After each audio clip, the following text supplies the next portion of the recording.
Fala galera, mais uma crítica, mais uma estreia da semana. Hoje vamos falar de Better Man, que eu não sei se tem algum subtítulo em português. Deixa eu conferir. Ah, é um subtítulo óbvio. É um subtítulo óbvio. Better Man, a história de Robbie Williams. Robbie Williams, para quem não sabe, né, é um cantor britânico, muito conhecido. É, que já teve ali seus vários. Na verdade, ele tem a vida exata de todo astro pop que ganha filme, né? Ele tem a ascensão meteórica, ele tem os problemas com a droga, ele tem o declínio, e aí ele dá a volta por cima com algum momento de sucesso. Então, não é nada tão diferente assim em termos de vida, não. E aí eu lembro como se fosse ontem, quando eu vi esse trailer, eu falei, cara, que coisa absurda que vai ser isso. É uma cinebiografia, só que é com um macaco, sabe? É um macaco no lugar do Robbie Williams, tipo, por quê? Aí depois eu entendi o porquê, é porque e para quem não sabe esse motivo, é porque em uma entrevista há um tempo, perguntaram para ele qual animal ele acha que ele seria, e ele falou um macaco. E aí o diretor aqui, que é o Michael Gracie, e esse é o fator que eu não contava quando eu vi o trailer, porque quando eu vi o trailer eu achei que ia ser pavoroso, eu achei que não fazia nenhum sentido. É, Mas o Michael Gracie, ele pegou essa entrevista e ele falou, então vamos fazer uma cinebiografia, só que no lugar do Robin Williams a gente coloca um macaco. E o Michael Gracie é o fator que faz esse filme funcionar, na minha opinião.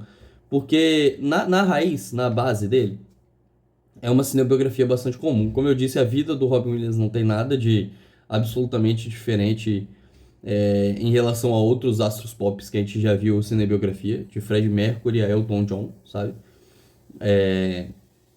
Então não tem. É uma história bastante comum, claro, com muito sucesso, com muitas coisas interessantes para contar ainda assim, mas na raiz é uma história comum. E na raiz, o próprio filme também é uma cinebiografia muito comum, sabe? Daquelas que tenta resumir a vida de um artista em 2 horas. Então começa lá na infância, mostra todos os problemas que ele teve com a família, como surgiu o sonho de ser cantor, blá blá blá blá blá blá blá blá, os problemas com as drogas, e aí algum momento chave da vida adulta. Então, ele tinha tudo para ser uma cinebiografia comum, com histórias comuns sobre mais um artista pop. Né, mais uma cinebiografia de um artista pop que não tinha nada demais assim para acrescentar, se não fosse o Michael Gracie. Michael Gracie, que é o diretor de O Rei do Show, esse é o segundo grande filme dele, ele já comprovou no longa do Hugh Jackman que ele entende as dinâmicas muitas vezes grandiosas, nem sempre, e as possibilidades emocionais do musical como gênero. Então, ele só por isso ele já sai na frente, de certa forma, sabe? Ele não é um diretor qualquer dirigindo um filme musical, um filme sobre um artista pop. Ele entende o musical como gênero e ele transforma a história do Robbie Williams aqui em um musical de fato. Não é uma cinebiografia de um cantor, é um musical sobre um cantor.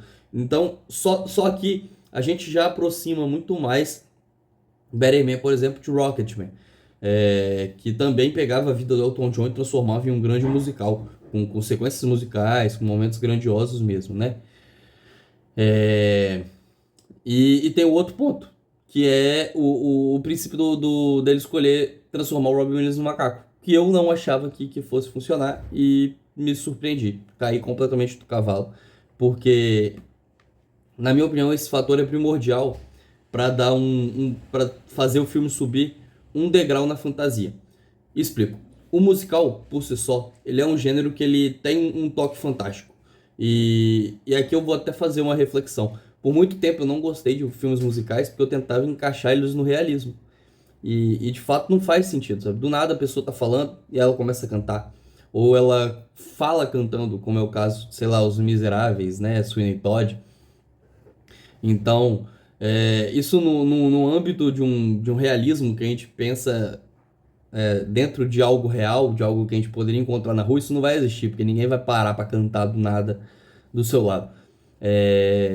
Quando mas só que isso, por exemplo, não me incomodava em animações. Animações que né, um gênero que já é fantástico por si só, isso nunca me incomodou. Os personagens eles poderiam parar de falar para cantar normalmente. né? Todas as animações da Disney dos anos 90 e começo dos anos 2000 são musicais, porque de fato os personagens param e começam a cantar do nada. Isso nunca me incomodou, mas no live action isso me incomodava muito. E aí teve ali um momento da chavinha que eu entendi que o musical ele não poderia ser um gênero realista. Ele tem um toque de fantasia justamente a partir desse princípio. E Better Man ele sobe um degrau a mais nisso, porque ele não só é uma fantasia, como ele tem um personagem em computação gráfica como protagonista. E isso amplia tudo que o Michael Grace poderia fazer, é ampliado.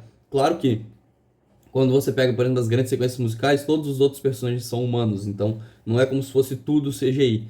Mas ele consegue expandir um pouco os horizontes. Não vou dar spoilers, mas tem um momento no clímax do filme que é completamente computação gráfica. Ele vai full pra fantasia, ele mergulha totalmente na fantasia.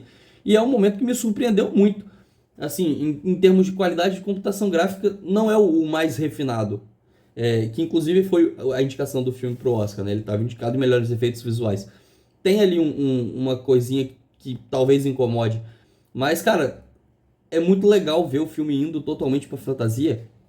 E o Michael Grace usa isso muito bem. Tanto em algumas sequências musicais mais grandiosas. Tem uma que ele sai dançando por Londres, que é muito legal.